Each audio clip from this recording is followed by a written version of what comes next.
Hello everybody, welcome to another episode of the Weapons of Hot Dogs, Horseshoes and Hand Grenades. Today we are taking a look at this weapon.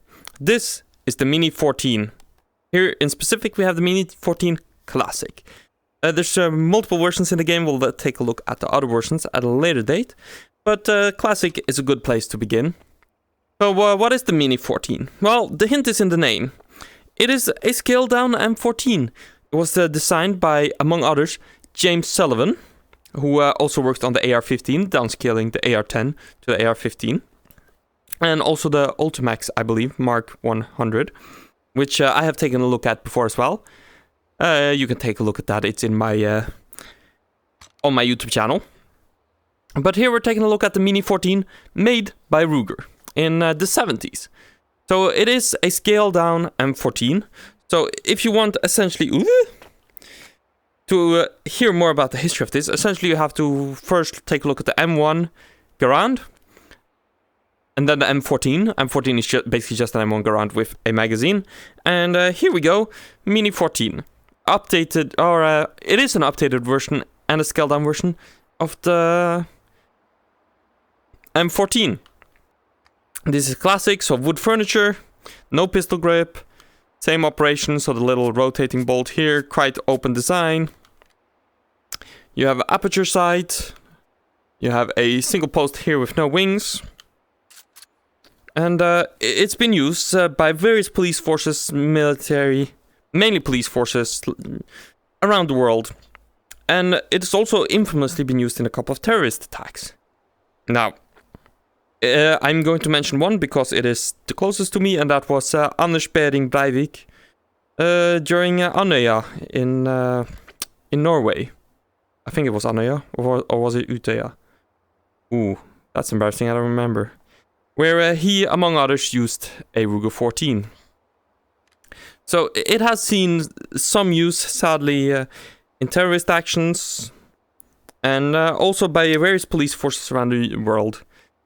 And yeah, it is a solid rifle. It is a semi-auto rifle, based on Mini or M14, 30-round magazine, optional.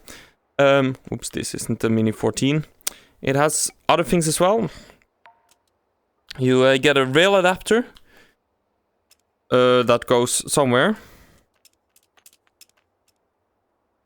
There. So integral to the... Unlike the M14, it has an integrated rail or sight mount just out of the factory, unlike the M14. And if you want to use your Picatinny rails, you just pop on an adapter. You have 10 round and 5 round magazines as well. We're going to ignore that because that's a bit too small. And we can put on a little...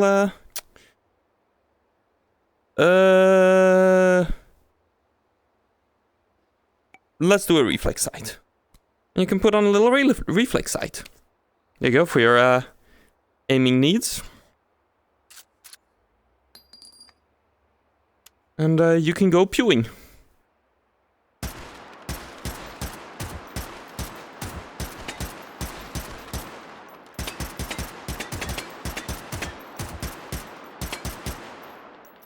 I forgot to mention, this is chambered in 5.56 NATO, which makes it nice and controllable. It has a bolt hold open. However, if I remember correctly, it is only on when an empty magazine. You can't manually engage it.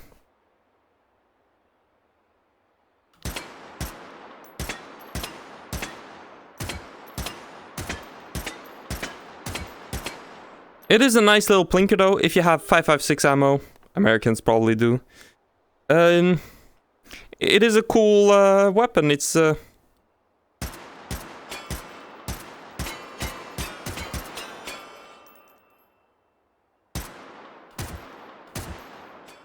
It's accurate enough, as you can see, even with iron sights.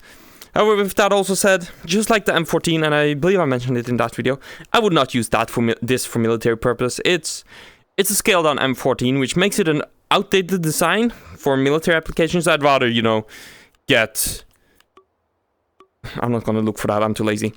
get an M4 or something along those lines. Get something modern, maybe even an M5. I am curious about that. Hopefully we'll get that in hot dogs, horseshoes, and hand grenades at some point. But yeah, it's a cool blinker. I'll give you that. Also should mention, this might look like Stanag magazines, but they are not Stanag magazines, so this will not work with M4 magazines, and this will not fit in an M4. So be wary of that if you're using this thing.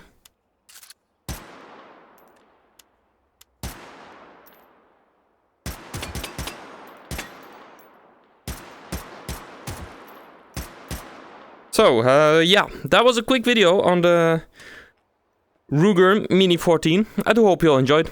Be sure to leave a like, subscribe on that, and I'll catch you guys in the next one. Bye!